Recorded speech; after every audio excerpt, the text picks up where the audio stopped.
Саламатсыздар ма? Мен Кажабаева Жанар Кажыкумаровна сіздерге металлдар технологиясы пәнінен сабақ өткіземін.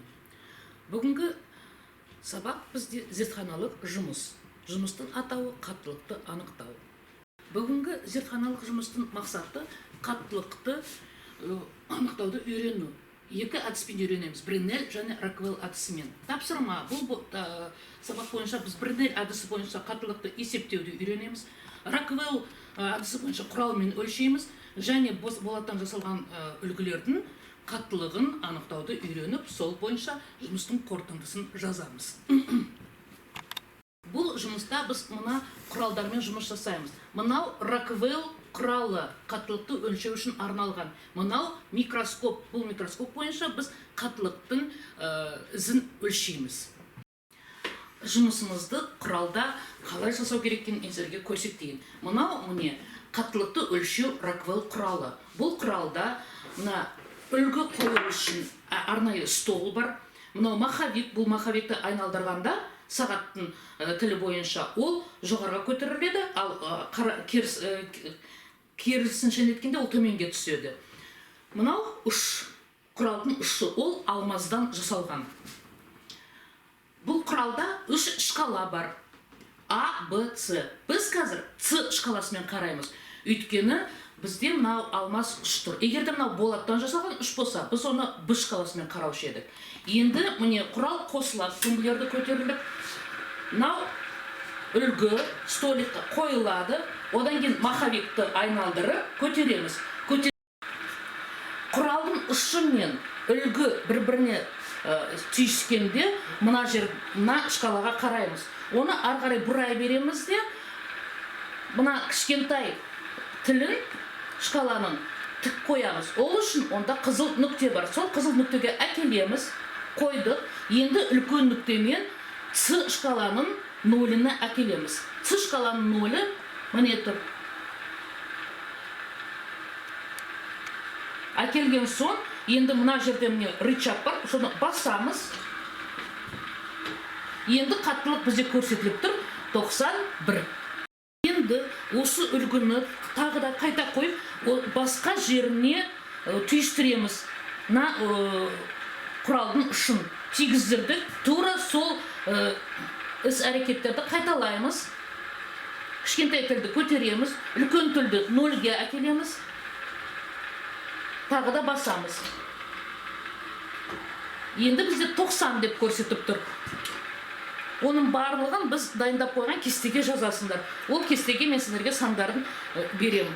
Әрбір үлгіні 3 резден тексереміз. Бізде 3 түрлі үлгі бар. Сендерде берген кестеде жазылып тұр: болат 45, болат 60Г және болат 18. Сендер практикада болғанда бұл барлықтармен, осы болаттармен жұмыс істегенсіңдер. Енді жұмыс біткен соң столигін түсіреміз, тумблерді өшіреміз.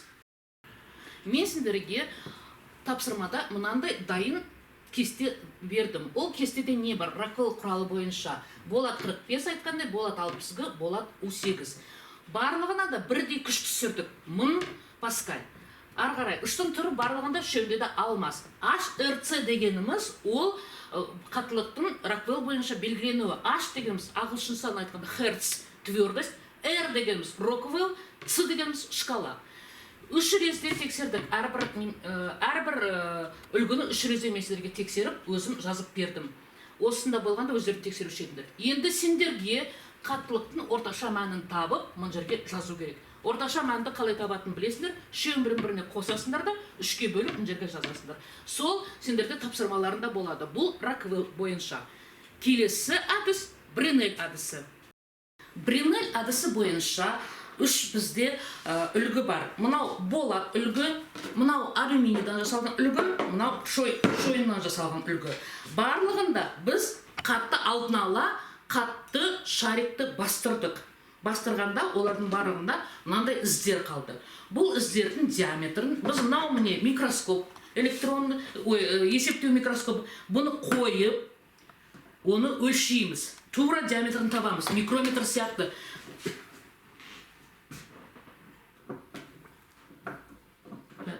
Көреміз.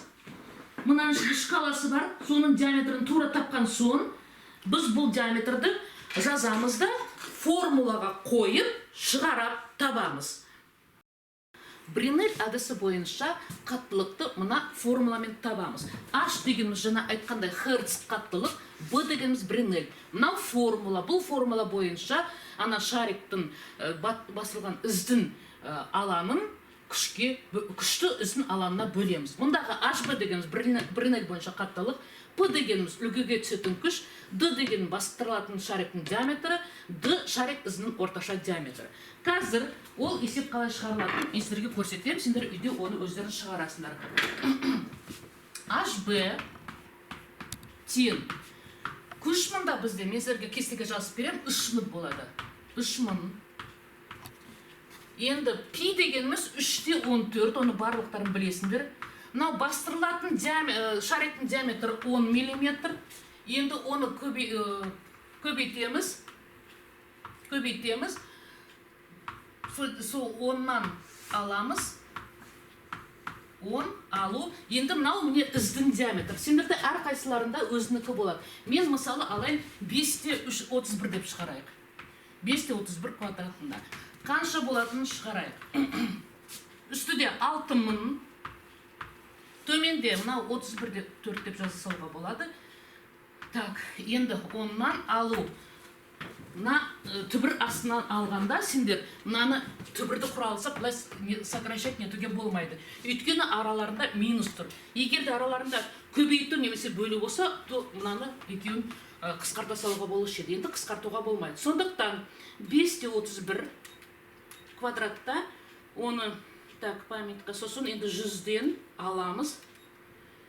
Болады 71/8. Оны түбір астынан алғанда бізде шықты 8/47. 8/47-ні ол жерге жазамыз. Сонда енді бізде не шықты? 10. Формула бойынша ішқала нетпес. Өйткені мен стандартпен тексерем сендерді. Стандартпен сәйкес келу керек. Болады сонда мында 6000 бөлу 47/9. 6000 бөлеміз 40. Так.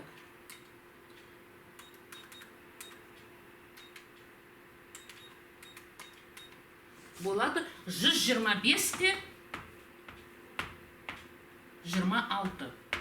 Енді оны қалай мен тексерем стандарт бойынша? Мына менде стандарт жиынтығы бар.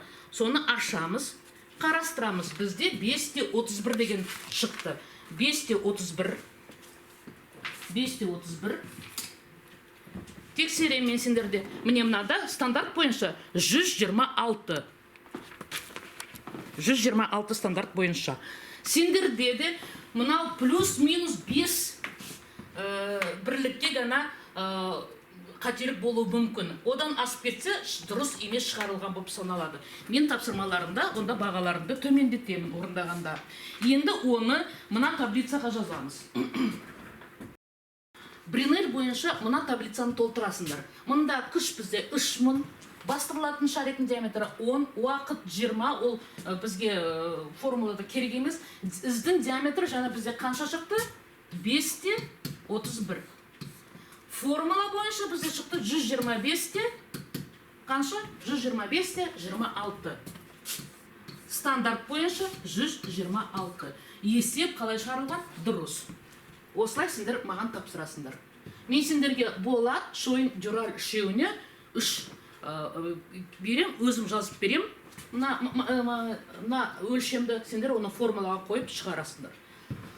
Осымен біздің лабораториялық жұмысымыз аяқталды. Бүгінгі сабақтан сендер не үйрендіңдер? Ең алдымен қаттылықты қалай өлшеуге болады? Оны Бринель әдісімен өлшеуге болады, және Роквелл әдісімен. Бұдан да басқа көп әдістер бар. Әрбір материалдың өз әдісі бар. Мысалы, мына алмаздың өз әдісі бар. Біз металдардың әдісін қарастырдық. осы сабақ бойынша сендер 2 кесте толтырасыңдар, есептерді шығарасыңдар да, соны тапсырмаға жазып Canvas платформасына саласыңдар. Металдар технологиясы пәнінен сендерде осы семестрдің соңында имтихан болады. Сондықтан барлық тапсырмаларды орындауға тырысыңдар. Оны орындау үшін біздің кітапханада мынандай кітап бар. Металдар технологиясы және конструкциялық материалдар. Бұл кітаптың авторы мен, Қыржыбаева Жанар Қажығұмарованамын. Барып кітапханадан алуға болады мына кітапты. Бұл кітапта барлық тапсырмаларға сендер жауап табасыңдар және имтиханға дайындалғанға сендерге көмек болады.